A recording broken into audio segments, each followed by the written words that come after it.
नमस्कार प्रिय दर्शकों। हाजिर हूँ आज ज्योतिष का एक ही महत्वपूर्ण सूत्र लेकर। कैसा यह सूत्र? तो जन्म कुंडली से आजीविका का विचार कैसे करें। बहुत सारे लोगों के मन में प्रश्न होता है कि हम कौन सा कर्म करें, कौन सा काम करें, सरकारी नौकरी की, प्राइवेट जॉब इत्यादि, स्वयं का बिजनेस, जिससे कि हमें अच्छा खासा पैसा मिले। 1 रुपये का काम हो तो न 10 रुपये, 3-4 रुपये तो मिल ही जाए आराम से। तो जन्म कुंडली के माध्यम से आज हम देखिए, इसमें 4 सूत्र हैं। इन चारों सूत्रों में आप हटा बढ़ाकर देख सकते हो। जो सूत्र जिस तरह से बैठ जाए और ग्रह स्थिति बलवान दिखे, मजबूत दिखे, तो आप उस सूत्र के अनुसार अपनी कुंडली से यह जान सकते हो कि आपको कौन सा कर्म करना चाहिए और कौन सा काम करने से आपको अच्छा खासा लाभ मिल सकता है। आप देखो तो बहुत सारे लोग होते हैं, काम तो बहुत सारे करते हैं, किंतु उन्हें उस काम से अच्छा खासा प्रॉफिट नहीं मिल पाता। 2-4 जगहों पर ट्राई किया, तब कहीं जाकर जब तक कुंडली के अनुसार काम नहीं करे, तब तक उन्हें अच्छा खासा लाभ नहीं मिलता। दर्शकों, आइए एक-एक करके चारों सूत्रों को जानें। पहला सूत्र है कि जन्म कुंडली में आप लग्न को देखो। लग्न किस ग्रह का है, लग्न में किस ग्रह की राशि बनी है, और फिर दसम भाव पर दृष्टि डालो। जहाँ पर मैंने 7 नंबर लिखा है, इसे लग्न कहते हैं, इसे पहला भाव कहते हैं। और जहाँ पर मैंने 4 नंबर लिखा है, इसे दसम भाव कहते हैं। आप यहाँ से गिनो तो 1, 2, 3, 4, 5, 6, 7, 8, 9 और 1, 10। ये दसम भाव होता है। पहले भाव में और दसम भाव में जिन ग्रहों की राशि बनी हो, यदि वे ग्रह आपस में मित्रता रखते हो, आपस में मित्र हो, शत्रु ना हो, सम ना हो, मित्र हो, तब दसम भाव में जो राशि बनी है, उस राशि के ग्रह के अनुसार आप कर्म कर सकते हो, अपने काम करके अपनी आजीविका चला सकते हो, जिससे आपको अच्छा खासा लाभ मिलेगा। ये पहला सूत्र था। दूसरा सूत्र है कि मान लीजिए दोनों ग्रह आपस में मित्र तो हो गए, यानी यहाँ पर भी जिस ग्रह की राशि बनी है, उसी ग्रह की राशि यहाँ पर भी बनी है, या कोई भी ग्रह आपस में मित्रता रखते हैं, तब अब ये दसम भाव का जो ग्रह है यह कमजोर हो जाए। हमने मान लिया यहाँ पर 7 नंबर पे शुक्र की राशि लिखी है, और यहाँ पर 4 नंबर चंद्रमा की राशि है। शुक्र और चंद्रमा दोनों शुभ ग्रह हैं। तो अब यहाँ पर मान लीजिए शुक्र लग्न के मालिक है, शुक्र का अंश बल सही है, 20 अंश के है, किंतु चंद्रमा को 0 अंश के हो जाए, अथवा चंद्रमा 27, 28, 30 अंश के, 3 अंश के, 4 अंश के हो जाए, तब चंद्रमा कमजोर पड़ जाते हैं। तो दूसरा सूत्र कहता है कि यदि लग्न और दसम भाव में मित्रता हो, किंतु दसम भाव का स्वामी ग्रह कमजोर हो, तब आप सप्तम स्थान से, कुंडली का 7वां भाव होता है, वहां से भी विचार कर सकते हो कि कौन सा कर्म जातक को अपने जीवन काल में करना चाहिए। दर्शकों, ये दूसरा सूत्र था। यदि दसम भाव का स्वामी कमजोर हो, तो आप सप्तम स्थान में जो राशि बनी हो, उस राशि के अनुसार जो है कर्म करके अपनी आजीविका चला सकते हो। अब मान लीजिए सप्तम भाव और प्रथम भाव और सप्तम भाव के स्वामी आपस में शत्रु हो, तब तब आप देखिए क्या दसम भाव और सप्तम भाव के स्वामी भी आपस में शत्रु हैं? क्योंकि अब यहाँ पर लग्न और सप्तम को नहीं देखा जाएगा, दसम और सप्तम को देखा जाएगा।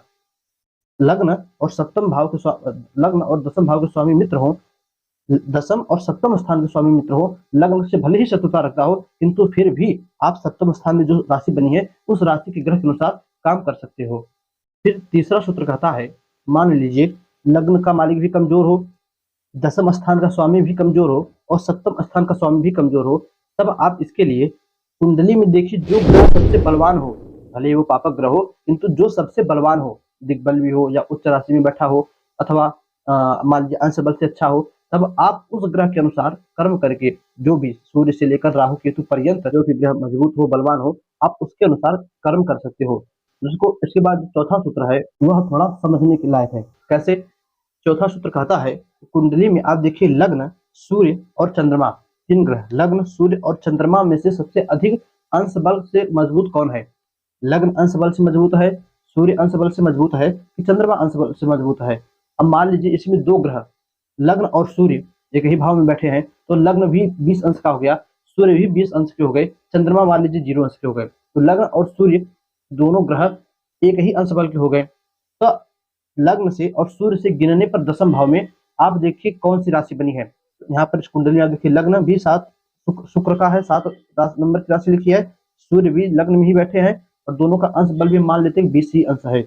तब गिनने पर दसम भाव में यहाँ पर कर्क राशि बनेगी। कर्क राशि के स्वामी चंद्रमा होते हैं, किंतु सूत्र कहता है कि मान लीजिए दसम भाव में कोई ग्रह बैठा हो, तो उस ग्रह के अनुसार काम करना चाहिए। यहाँ पर आप देखिए कोई ग्रह नहीं बैठा है, तब फिर ज्योतिष शास्त्र का सूत्र कहता है कि यदि उस भाव में कोई ग्रह ना बैठा हो, तब आप नवमांश में जाकर देखिए कि वह ग्रह किस राशि में बैठा है। पुनः एक बार समझिए, लग्न, सूर्य और चंद्रमा में से जो सबसे बलवान हो, उससे 10 घर आगे गिनने पर, तो लग्न को बलवान मानते हैं, लग्न सूर्य एक ही जगह पर बैठे हैं, 10 घर आगे गिरने पर चंद्रमा की राशि बनती है।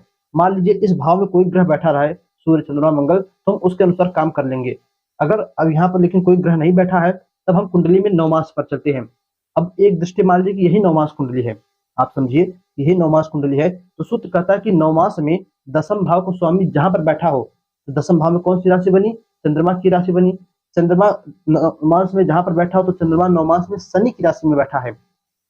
आप नवमास में जाकर देखिए कि दसम भाव का स्वामी किस राशि में बैठा है, उस राशि के जो स्वामी हो उनके अनुसार कार्य करना चाहिए। लग्न कुंडली में देखिए यहाँ पर 4 नंबर की राशि बनी, चंद्रमा की कर्क राशि।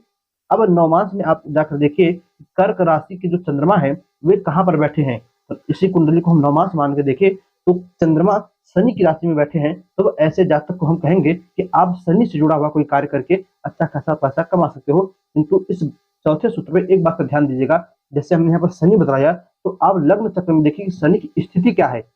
शनि की स्थिति भाग्य भाव में शनि मिथुन राशि में होकर बैठे हैं, अच्छी स्थिति है, किंतु 1, 2, 3 तीसरी दृष्टि अपनी आय भाव पर डाल रहे हैं, तो थोड़ा बहुत ये आय करा सकते हैं, अच्छा खासा भी आय कराएंगे, क्योंकि चौथा सूत्र भी लागू होता है और शनि की दृष्टि भी आय भाव पर है, तो ये अच्छा खासा इनकम करा सकते हैं। तो दर्शकों, ये 4 प्रकार के सूत्र थे, आप इन चारों को देखकर घटा बढ़ाकर समझ सकते हो कि हमें अपने जीवन में कौन सा इनकम करना चाहिए। मान लीजिए एक बात और, यहीं पर बहुत लोग सरकारी नौकरी के लिए पूछते हैं, हमने कहा जैसे चंद्रमा से संबंधित या शनि से संबंधित कोई आप काम कर सकते हो। शनि से संबंधित वकील इत्यादि का काम हो गया, शनि से संबंधित जज इत्यादि का काम हो गया, शनि से संबंधित जितने भी पेट्रोलियम के कार्य हो गए, गैस जैसे हो गई। अब यहीं पर अब सूर्य की स्थिति देख लीजिए, यदि सूर्य भी अच्छे हो तब आप उसी को सरकारी नौकरी मान लीजिए। सूर्य की स्थिति गड़बड़ हो तब थोड़ा कम का मतलब चांस कम है, किंतु फिर भी लग सकती है। उसके बाद यदि सूर्य की उपासना की जाए, तब सूर्य को नित्य जल दिया जाए, आदित्य हृदय स्तोत्र का पाठ किया जाए, तब सूर्य को मजबूत करके सरकारी नौकरी भी पाई जा सकती है। प्राइवेट नौकरी के लिए शनि को देखा जाता है, शनि की स्थिति क्या है, आप यह देखकर शनि को जो है देखकर प्राइवेट नौकरी मिलेगी कि नहीं, प्रमोशन होगा कि नहीं, इन सभी चीजों को जान सकते हो। दोस्तों, इसी के बाद एक भूमिका होती है नौकरी में बुध की। बुध की क्या? स्वयं का बिजनेस। बहुत लोग बिजनेस भी करके बहुत आगे बढ़ चुके हैं। यदि कुंडली में बुध की स्थिति अच्छी हो तो आप स्वयं का बिजनेस भी करके अपना अच्छा खासा इनकम कर सकते हो। यदि यही बुध कुंडली के दूसरे अथवा 5वें भाव में बैठ जाए, याद रखिएगा, कुंडली के दूसरे और 5वें भाव में स्व राशि, उच्च राशि के अथवा अंश बल से मजबूत होकर, अच्छे होकर बनकर बैठे, तब ऐसा जाति यदि शेयर मार्केट में भी अपना पैसा इन्वेस्ट करे तो अच्छा खासा कमाता है। उम्मीद करता हूँ आपने लगभग नौकरी से सभी बातें समझ ली होंगी, कुंडली से आजीविका का विचार कैसे करना चाहिए। दर्शकों, अभी भी मन में कोई प्रश्न रहा हो तो कमेंट अवश्य कीजिएगा, फिर देखा जाएगा कि कहाँ से कोई सूत्र छूटा तो नहीं।